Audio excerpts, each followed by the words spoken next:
Welcome to Raiders Roundtable, presented by America First Credit Union. I'm JT. That's the semifinalist for the Pro Football Hall of Fame, Eric Allen. And EA, we're going to begin with an injury to Gardner Minshew. It looks like it's a season ender. We'll find out more about it. You just hate to see a player get hurt who's battling, and Gardner had an up and down year, but he was a competitor, and really sorry to see that injury. Yeah, sorry to see that happen. And the last 2 weeks coming off maybe his best performances as far as being a quarterback here. Understood the system. It was to get the ball out quickly, throw a lot of short throws, target block Bowers, of course. He was able to throw over 40 times in this football game. We thought, for the most part, some good stuff. Just couldn't get away from that one turnover. But Gardner Minshew was a warrior for our football team. He always showed up ready to play. It's unfortunate that he wasn't able to finish out the season with this football team and this new offensive coordinator. I knew how serious it was, because normally if you get banged up, you're going to sit there with your teammates and wait and see at the end of the game. They took him right to the locker room. Yes. And he was in a lot of pain along the way. And Gardner is a warrior. He's played a lot of football the last couple of years. The ups and downs and the turnovers there. But on that play, he tried to extend the play. He didn't feel what was happening behind him. And then he just got crunched and went to the ground. Desmond Ridder came in there. But look, the down and distance where the Raiders were in that game, and they were ahead at the half. Gardner Minshew helped them be in that situation. Just unfortunate he couldn't end the game. Yeah, still a lot of good things going into the game. You thought that hopefully this Raiders football team would be able to kind of come out of this with opportunities to win football games. And for the most part, outside of not being able to run the football effectively, I thought Gardner Minshew, again, just ran this offense the way it was supposed to be ran. Quick throws, rhythm throws, but you're right. Making sure that you understand the pressure and when it's coming was really, really important in this situation. You got to kind of get rid of the football to fight for another day. Gardner trying to kind of get to the point where he can make some yardage and make some plays with his legs. Unfortunately, put him in a situation where he was injured with his shoulder. So again, I love the fact that this guy was ready to play. He's a warrior and was going to give the Raiders everything they had. Unfortunately, he's probably going to be out for the season, and we need to find a way to start anew. It's going to be a quick turnaround for our football team, so we got to be ready to go. One of your three big things is the red zone offense. Just the inability, once the Raiders get in the red zone, to be more of an attack-oriented team and come away with more than just field goals. Yeah, it's disappointing, JT, when you start to think about the red zone and how much emphasis football teams put on the red zone. I mean, this is one of the major focuses during the week. Every Friday or Thursday, you're just kind of pounding and working on this red zone. And you see here is one of the most difficult things to do is throw touchdowns in the red zone. If you're throwing, check down type of throws, you want to be able to throw. So look at the corner route. The corner route may be in the back of the end zone in that situation. But Brock was tackled on that play. Yeah, and that's could have been a penalty. He was literally tackled on that play, which that should have been first and goal at the one. That's a big moment in the game. But see here, you're throwing the football on the 1 yard line opposed to running the football. So when you're talking red zone, as a defensive player, I'm thinking the easiest thing to do and the thing that a defense needs to prepare for is the run, right? You got to put that extra linebacker in there, that extra defensive lineman in there to stop the run. Offensively, when you're able to run the football, your offensive line seems a little bit bigger, a little bit stronger, and that's the first thing you do. So now you're able to come off of that and maybe throw that kind of designed corner route in the back of the end zone. So we have to figure out a way to run the football more effectively in the red zone areas. And then when we get there, when you throw, you try and create mismatches to where you have one of our big tight ends on a smaller defensive back, or what you saw in that earlier highlight there, have Brock curl up at the front of the end zone and then have Jacoby Myers in the back of the end zone, so the quarterback is throwing the ball to the back pylon. So if your receiver's not catching it, it's out of bounds. So you're having those opportunities to where it's either one-on-one or you're throwing the ball in the back of the pylon to where your receiver can get it, or if not, you're not putting yourself in a situation where you're going to throw an interception. So run the football effectively on first down, maybe second down, and then create those mismatches on third down with your big targets. This season has been defined on turnovers. Yes. The inability for the Raiders to turn it over, and then all the turnovers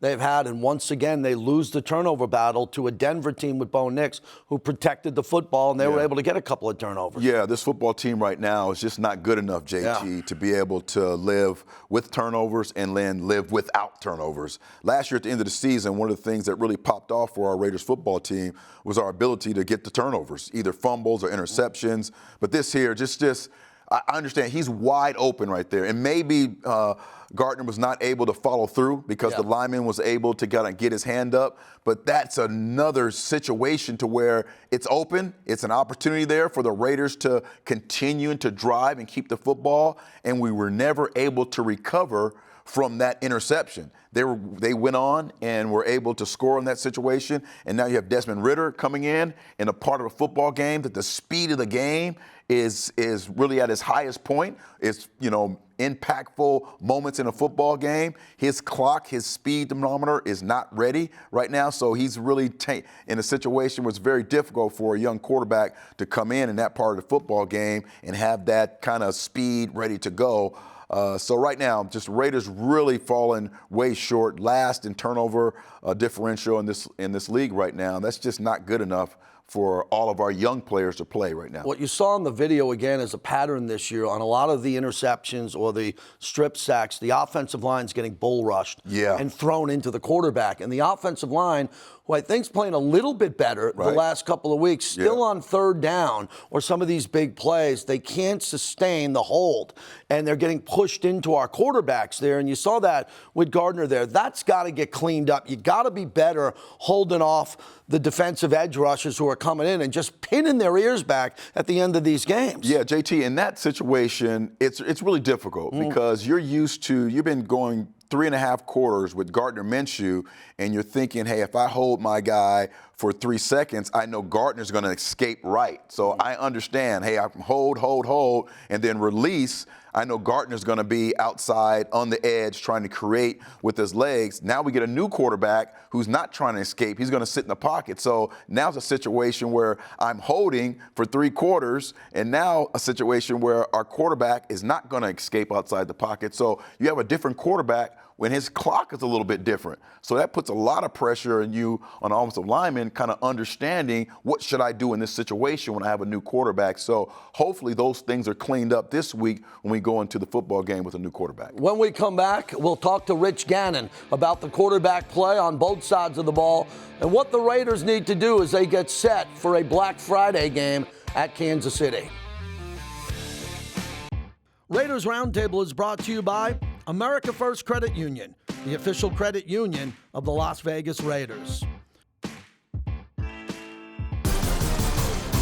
Dude, you're looking ice cold. You look ice cold, bro. Guys, somebody's coming. Somebody's coming. Let's do it. There comes a day When I'll be the one you dream. it's gonna It's gonna be Ray. Dude, are you crying? Hey Raider Nation, when you come to see the Raiders take the field at Allegiant Stadium, you should do it from the best seats in the house. So grab an ice cold Coors Light, and you can enter to win tickets for these Coors Light silver seats at Allegiant Stadium. With plush seating, state-of-the-art beverage coolers, and wireless phone chargers, there's no better place to watch your Raiders bring home the win. Celebrate responsibly.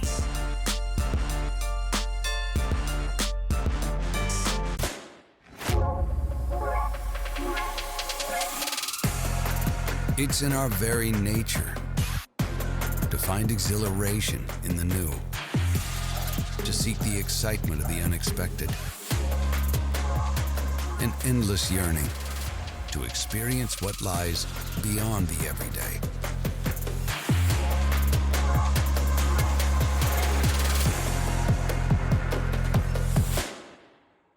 It's the Get Holiday Ready sales event with the Ford Crew. Black Friday. What's happening? It's the extra shipment of Ford trucks and SUVs. Serious SUV capability. Ford F-Series, best-selling trucks for 47 years. Bronco and Bronco Sport. I can smell the adventure now. It's Black Friday time. Yeah. At 1.9% APR for 60 months, plus no payments for up to 90 days and $1,000 bonus cash on a new F-150. How are you feeling? I'm good.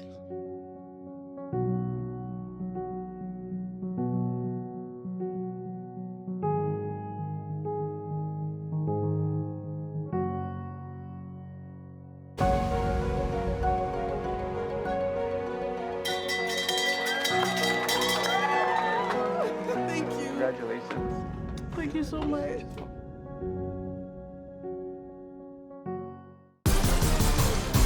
Dude, you were looking ice cold. You look ice cold, bro. Guys, somebody's coming. Somebody's coming. Let's do it. There comes a day When I'll be the one you dream. it's gonna. It's gonna be Ray. Dude, are you crying? Celebrate 65 seasons of Raiders football. Be a part of our legacy with a special edition brick featuring the exclusive 65th anniversary logo. Get your brick installed at Allegiant Stadium along with a replica for your home or office. Order now and support the Raiders Foundation, benefiting military and veterans, wellness initiatives, and youth development. Secure your place in Raiders history today at RaidersFoundationBricks.com. Welcome back to Raiders Roundtable. Our MVP, Rich Gannon, joins us. And Rich, real unfortunate Gardner Minshew got hurt in this game. You want everybody to have a chance, play healthy. It was another struggling game for him in the second half, but the injury was tough to see.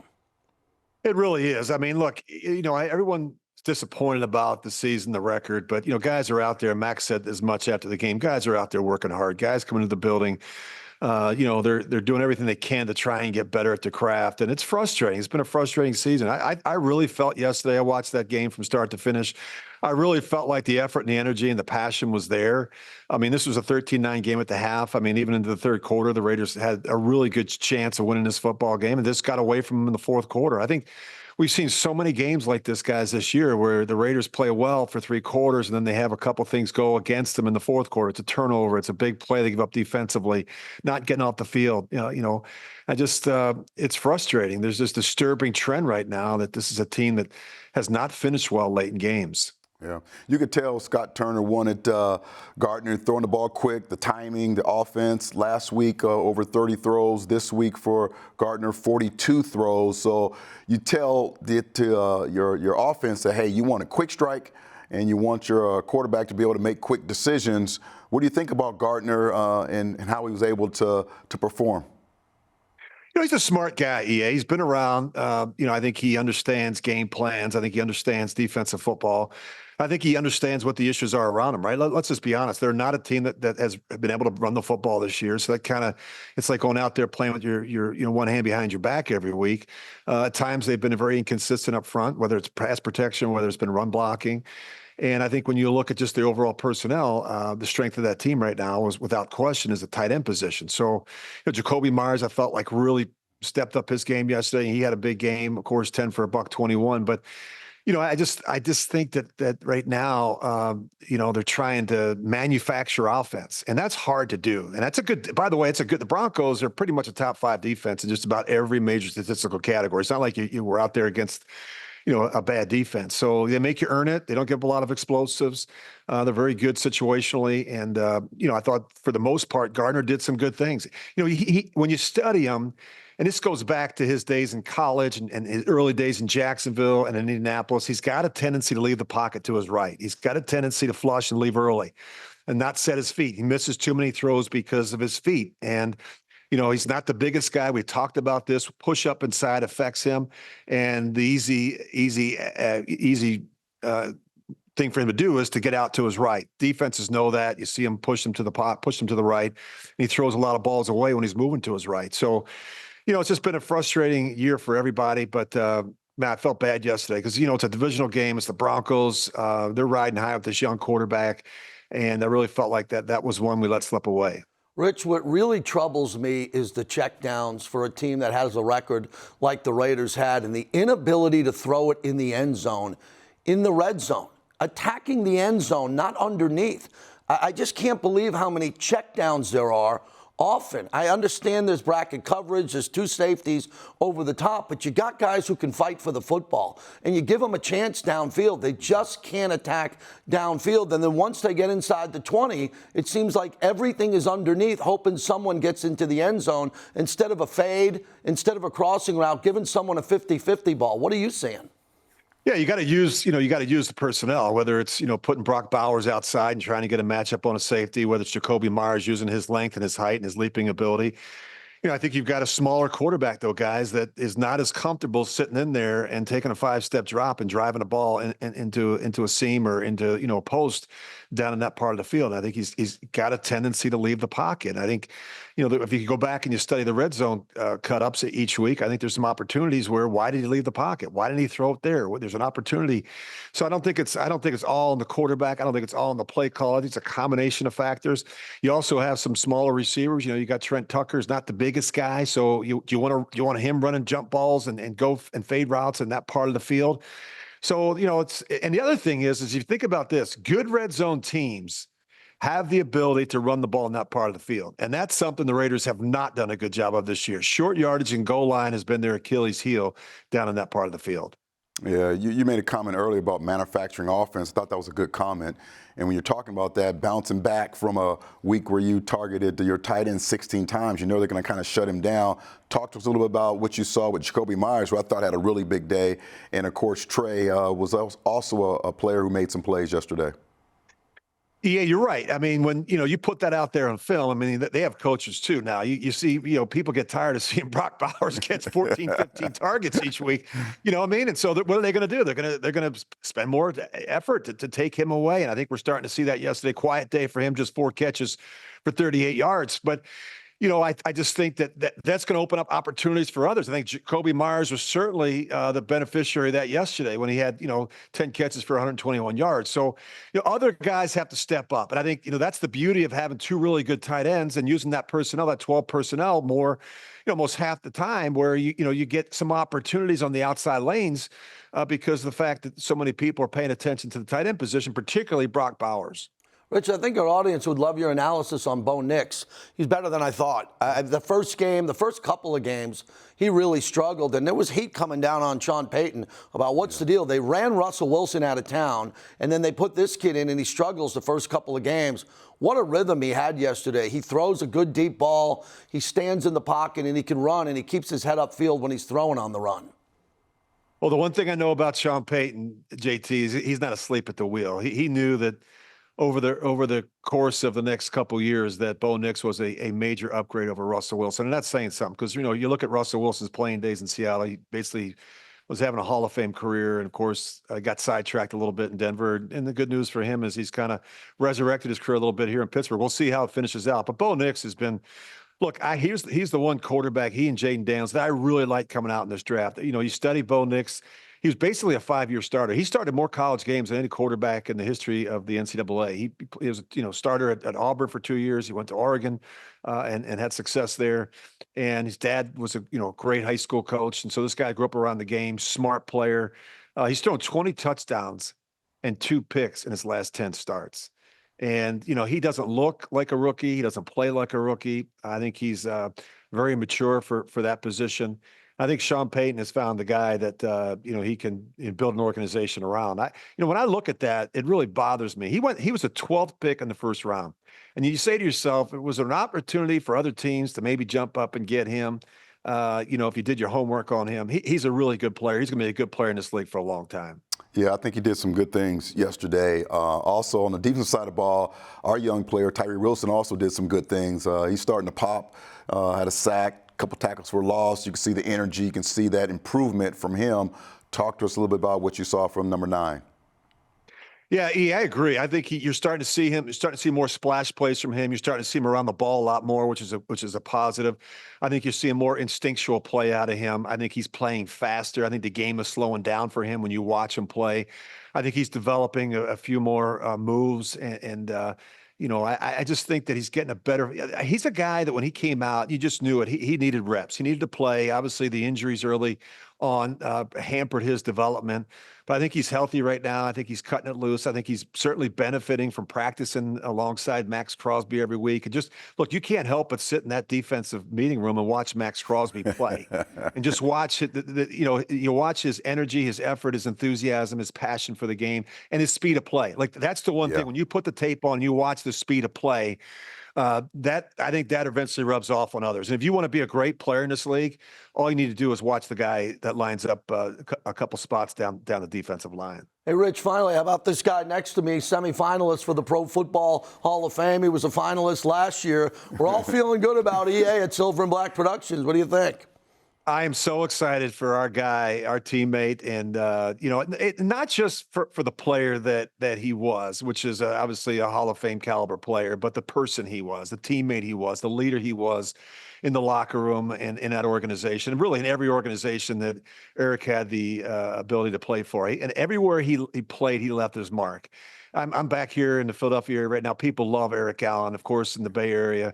People remember, all the great games that he had. But what I'll remember most once he gets that gold jacket is the type of person, the family man, the teammate, the leader, the friend that EA is. I'm so excited for him. I cannot wait. I really appreciate you, Rich, man. We're going to have a big party there, all of us, and including all the Silver and Black people here, too. So no doubt about it. Yep. Hey, Rich, have a great Thanksgiving with your family.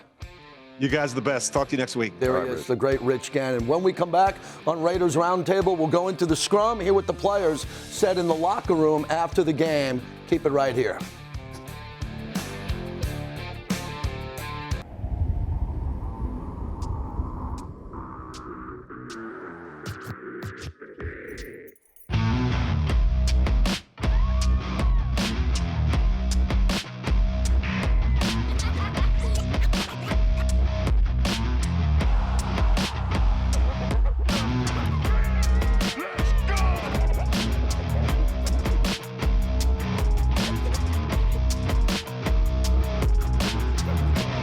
Hey Raider Nation, when you come to see the Raiders take the field at Allegiant Stadium, you should do it from the best seats in the house. So grab an ice-cold Coors Light, and you can enter to win tickets for these Coors Light Silver seats at Allegiant Stadium. With plush seating, state-of-the-art beverage coolers, and wireless phone chargers, there's no better place to watch your Raiders bring home the win. Celebrate responsibly.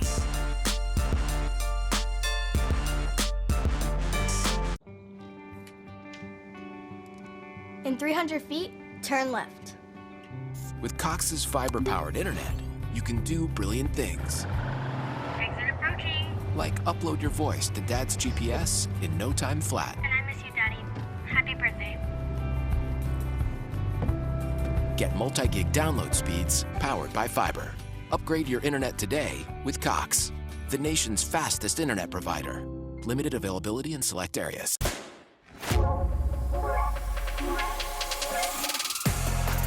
It's in our very nature to find exhilaration in the new, to seek the excitement of the unexpected, an endless yearning to experience what lies beyond the everyday.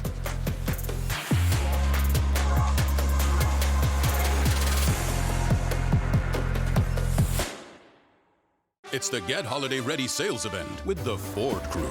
Black Friday. What's happening? It's the extra shipment of Ford trucks and SUVs. Serious SUV capability. Ford F-Series, best-selling trucks for 47 years. Bronco and Bronco Sport. I can smell the adventure now. It's Black Friday time. Yeah. At 1.9% APR for 60 months, plus no payments for up to 90 days and $1,000 bonus cash on a new F-150.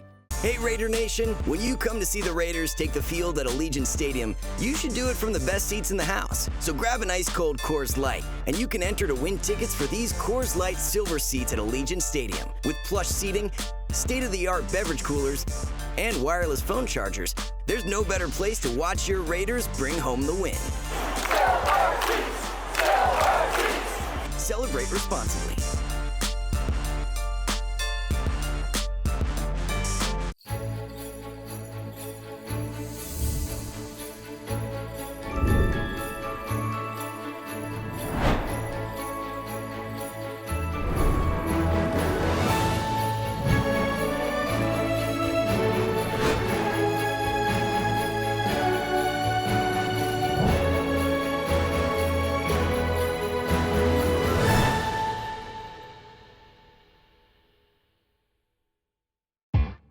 Raiders Roundtable is brought to you by Coors Light. Choose chill. an official beer of Raider Nation. Celebrate responsibly.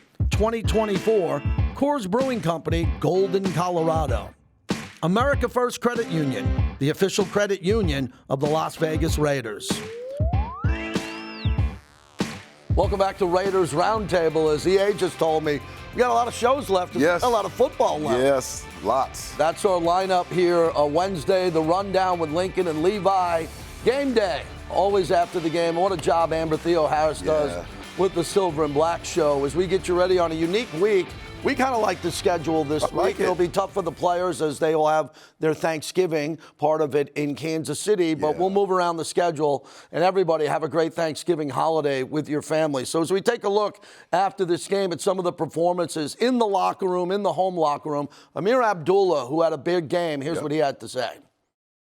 Do you think more players need to have that angry mentality, like you're angry right now visibly? Yeah, man, I'm always pissed off when we don't win. Yeah. You know what I mean? Like, what's that? 8 straight? I don't even know how many, 7 straight, man. It's like, if you're comfortable with that, then you shouldn't be here, and I'm definitely not comfortable losing, especially a game I feel like we had, a game we had in control. And we're going to watch the film. We're going to figure out how to take that next step when we have the control to keep it and then also be efficient. I had an extended conversation with him in Costa Mesa. He sat down with me after a practice. What a pro he is. The reason he's played in this league so long is he can do a lot of different things. Right. And he's able to do that now. And in a situation where there was no Zamir White and there's no Alexander Madison, he had to step up and he played well. He's the ultimate pro in that locker room. Yeah, I thought it was definitely a spark when he had the football, which is exciting for this young guy. And I think him and Sincere really proved that they could probably handle the load, both of those guys. I agree on that. So they did a really good job. They only got, maybe 7 or 8 carries between themselves. The catches out the backfield are also kind of extended handoffs, which I call it. So they got about 19, 20 opportunities, both of those guys. I think they definitely need more with that energy and that attitude. I think those guys are really going to be counted on this week in a short week going to Kansas City. But I really like the way Amir plays football. No one plays harder than Max Crosby, period. He plays more plays, tackle for losses, sacks, everything he does. Here's Max after the game. How much does it help that it's a quick turnaround? You get to get back on the field. I mean, play every day if it really came down to it. I love this game, put everything into it, and it's my passion. So regardless of what it is, you know what I mean? I don't play for the money. I don't play for any of that. I play for improvement, you know what I mean, being the best player on the planet. So that's what I push myself to be every day. Well, that's where he's at, and he wants to win. I don't know if a guy wants to win more, and he's been answering these questions during this losing streak, and you could see his frustration. I think he turned a corner like in the beginning of this football game. It went from the weight of, this football team, this franchise is on me and we're losing and it's on me, to I'm going to go out here and continue to be the best football player on planet Earth. You saw the energy, and it's always there, but you saw the renewed, just getting after it, making plays on the opposite side of the football field, securing his responsibility, not trying to navigate plays when there is not plays, but I'm going to secure my edge. When the ball goes away, I'm going to make the play on the other side of the football field to show my players that this is what it takes to be an incredible player. And I thought the energy that he had and the attitude he went into the game with was definitely inspiring to a bunch of other players on our football team, so credit to him. You nailed that. When he chases someone to the other side for a tackle, even if it's a 1-yard gain, everyone, the safeties are looking around the corners saying, what is he doing here? What is he doing here? He made the play that was my tackle. Absolutely. And then Tyree Wilson, there's an important conversation coming up about his future. Here he is after the game. Tyree, how does it feel to finally have that success kind of coming more and more after what happened last year? How do you feel? Man, that's what I expect from myself. So obviously it's not about me, it's about the team. And we lost 7 straight now. So, next week, this week, quick week, we got to go in and turn it around quick. I've been waiting all show to talk about him. He is He has turned the corner. He has. Okay, because before the season started, you had to look at him as an evaluation and say, what's going to be his future in this organization? Yeah. If he doesn't play well, if he doesn't pop, you just move on. You're just going to say, hey, it didn't work out here. That's not the case. Yeah. He's a very important piece with his rookie contract, what he's been able to do so far. He's getting better, and that's all I wanted to see this year. We see what the record is, but that young man is going to be a big building block, hopefully, going forward. So important for him to be at this point in his career since, Malcolm Coots is gone, Wilkins is gone. So what are we going to see from this young guy? We started the season lining him up inside on third down situation. He uses bull rush. Now, man, being able to be in those stunts and games up front that we see, second week in a row, he's put tremendous pressure on the quarterback.